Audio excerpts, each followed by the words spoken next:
Tienes trabajo, contrato fijo, cotizas a la seguridad social y aún así, a mediados de mes, realmente ya estás mirando cuánto te queda en la cuenta bancaria.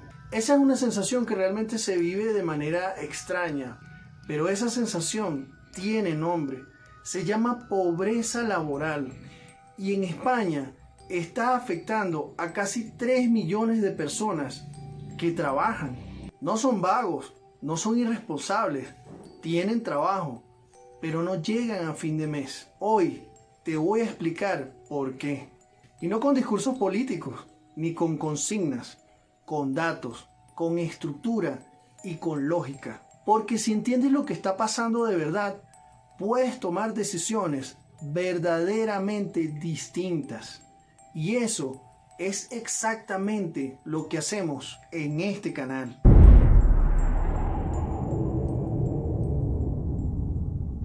Cuando hablamos de pobreza, la mayoría de la gente piensa en personas que no tienen empleo. Ese dato ya no funciona. Según el informe de Oxfam Intermón, publicado en España, realmente cuando se hace una revisión general, al menos el 13.7% de las personas que trabajan en este país tienen una situación en donde viven por debajo del umbral de la pobreza. Eso son casi 3 millones de personas con empleo, una nómina o un contrato y pobres. ¿Cómo es posible eso? Hace 30 años tener un trabajo fijo en España era sinónimo de estabilidad real. Pagabas el alquiler, comías, ahorrabas algo, te ibas de vacaciones. El contrato indefinido era el pasaporte hacia una vida totalmente normal y el resto del mundo hispanohablante lo sabía. Ese contrato ya no hace lo mismo. Y no porque hayas cambiado tú, sino porque todo el sistema a tu alrededor ya cambió. Y ese cambio tiene 3 motores principales. Vamos a ver cada uno de ellos. El salario medio en España en 2025 fue de 27.336 euros brutos al año. Suena razonable, ¿verdad? Pero hay un pequeño problema. Ese número es la media.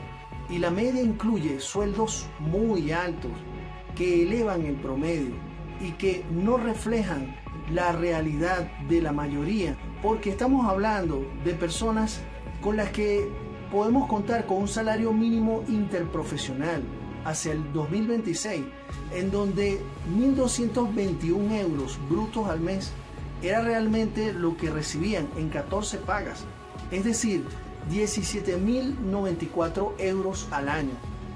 ¿Y cuánto es eso en neto en tu bolsillo?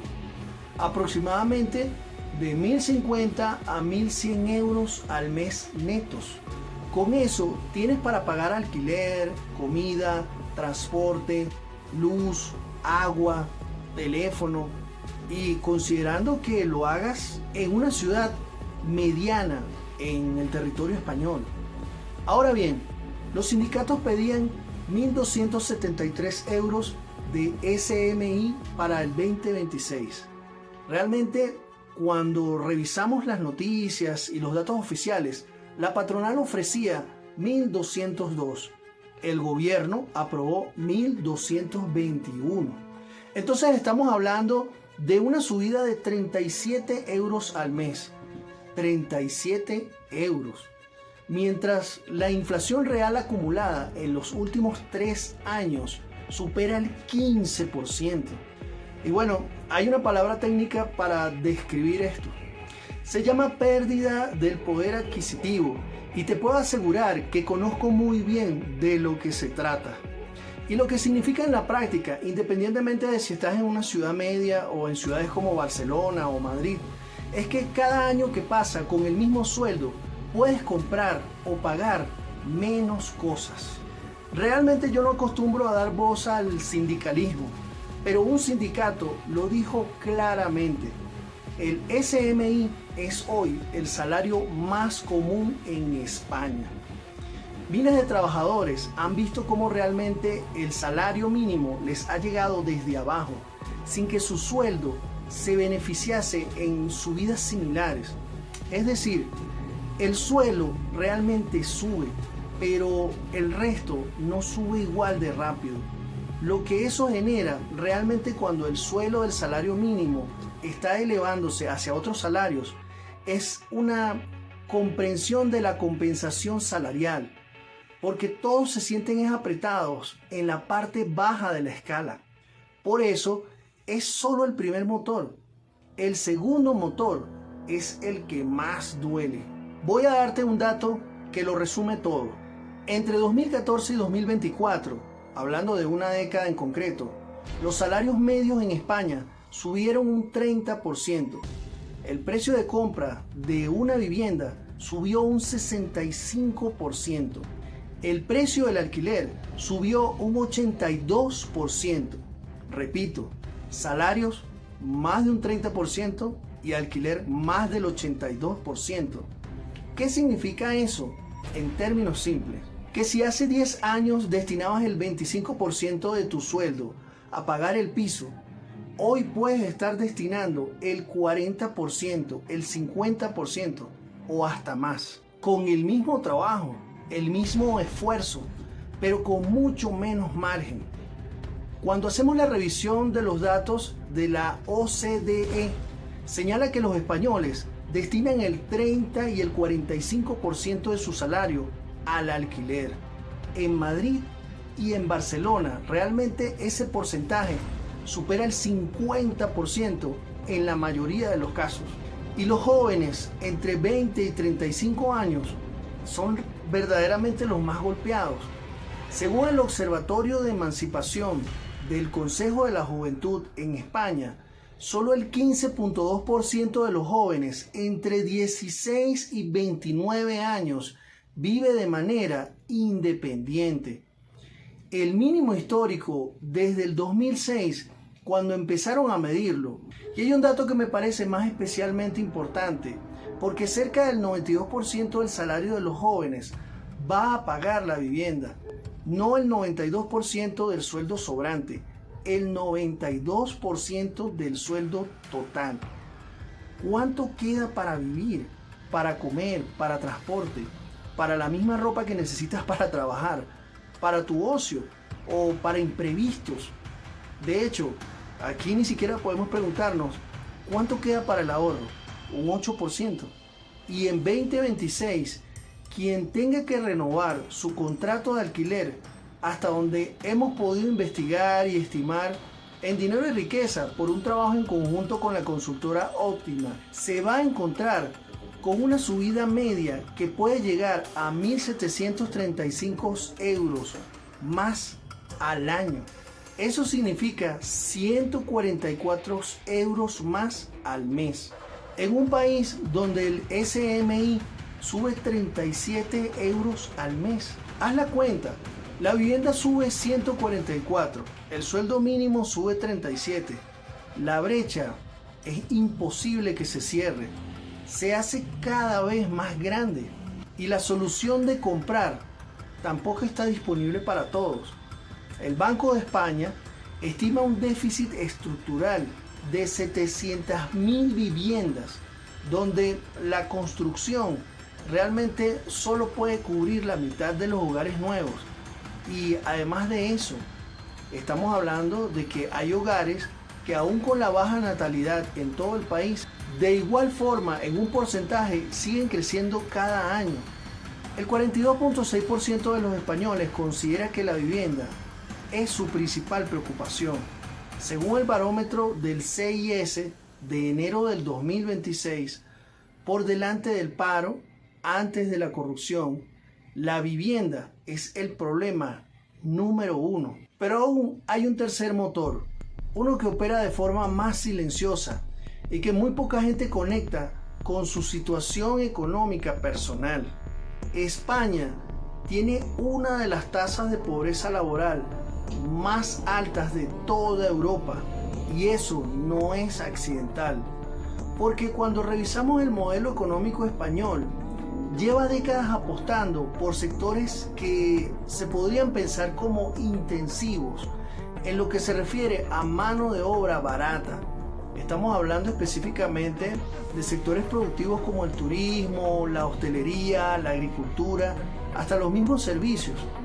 Porque cuando los consideramos, son sectores que generan empleo, eso es real, pero son sectores que pagan poco, que ofrecen contratos a tiempo parcial. De hecho, el informe de FOESA del 2025 lo dice sin rodeos. Casi la mitad de la población activa se encuentra en situación de precariedad laboral. Casi la mitad. Y el 45% de quienes viven de alquiler sufre riesgo de pobreza, porque ahora tienen la amenaza de voces políticas institucionales, con pretensiones hasta de expropiación, además de el movimiento Ocupa, lógicamente. Te hago la siguiente pregunta. ¿Sabes qué porcentaje del sueldo total destina a vivienda y servicios básicos los hogares en pobreza laboral? Imagínate, estaríamos hablando de entre el 67 y el 79%. 2 de cada 3 euros que ganan se van en techo, luz, agua y comida básica, sin ningún tipo de lujos, antes de que puedas pensar en nada más. Y otra pregunta, ¿tienes idea de quién sufre esto de forma más intensa? Y allí es cuando empezamos a hablar de los jóvenes, los migrantes realmente alineados con la cultura española, las familias monoparentales, los trabajadores a tiempo parcial, como ya lo habíamos dicho antes, pero también el problema que se cierne sobre la clase media con contratos indefinidos en ciudades grandes. Porque en este momento el problema no es solo cuánto ganas, el problema es cuánto te cuesta existir. Y en España, existir se ha encarecido mucho más rápido que los aumentos que se pretenden publicitar de lo que hoy en día entendemos como el salario. Sin embargo, hay algo que me parece fundamental entender, y es que esto no es mala suerte, y no es que tú no te esfuerces lo suficiente. Es que el contrato social que te ofrecieron antes, que te prometieron, ya no se cumple. Durante décadas, el mensaje fue muy claro. Estudia, trabaja duro, consigue un contrato fijo y tendrás una vida totalmente estable. Y bueno, para ser justos con la verdad, ese mensaje funcionó durante toda la década de los 80, en los años 90 y hasta quizás a principios del año 2000, porque los salarios crecían con la economía, la vivienda era accesible y el coste de vida realmente era manejable. Pero lo que está sucediendo en este momento es que hay que decirte que ese mundo, y de todo corazón lo siento por ti, pero realmente ese mundo ya no existe. Y lo más peligroso no es que ese mundo haya cambiado. Lo más peligroso es que nadie te avisó y no existe una política pública que hable sobre eso. Porque realmente sigues tomando decisiones con el mapa viejo. Sigues evaluando tu situación con métricas hasta que son del siglo pasado.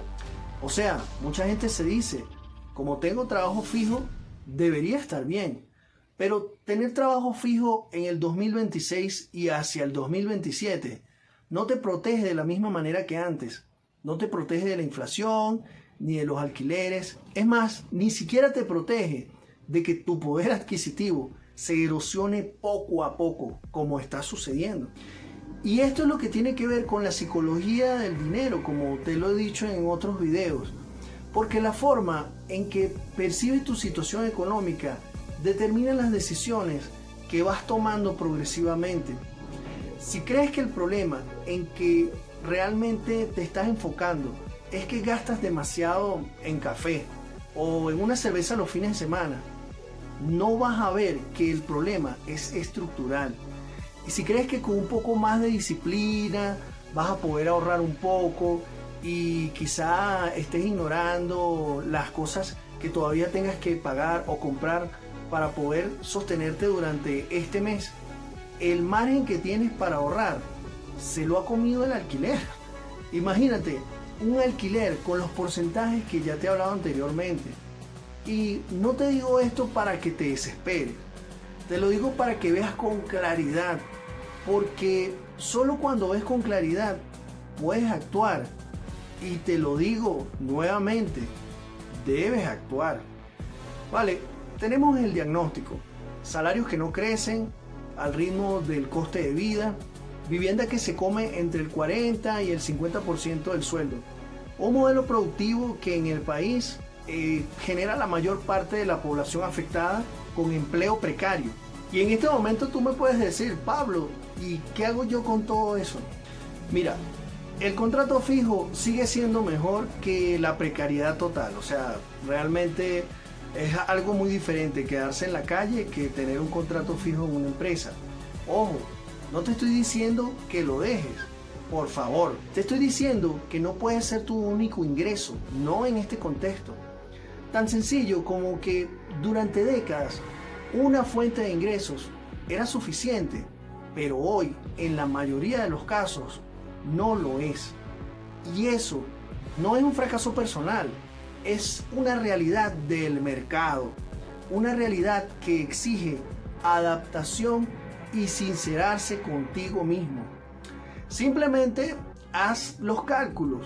Suma alquiler o hipoteca con suministros, alimentación, transporte, seguros si es necesario que los estés pagando.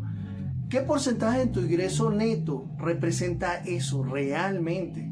Porque si estás por encima del 60%, tienes margen de maniobra muy reducido. No porque seas malo, no porque tengas una forma inadecuada de gestionar tu dinero, sino porque el sistema te tiene realmente apretado.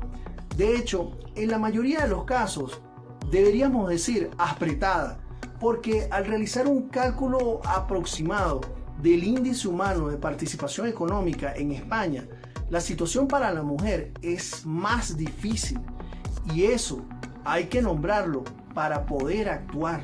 Y aquí es donde realmente tenemos que puntualizar cosas.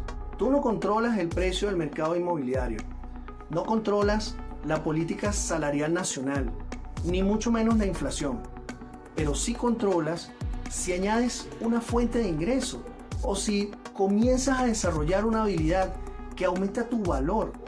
Igualmente, qué ciudad, qué barrio, qué estilo de vida eliges para ti, porque tú puedes decidir si construyes activos empezando por el tiempo productivo que inviertes en ti mismo, o si continúas sencillamente solo en el intercambio del tiempo de tu vida por dinero.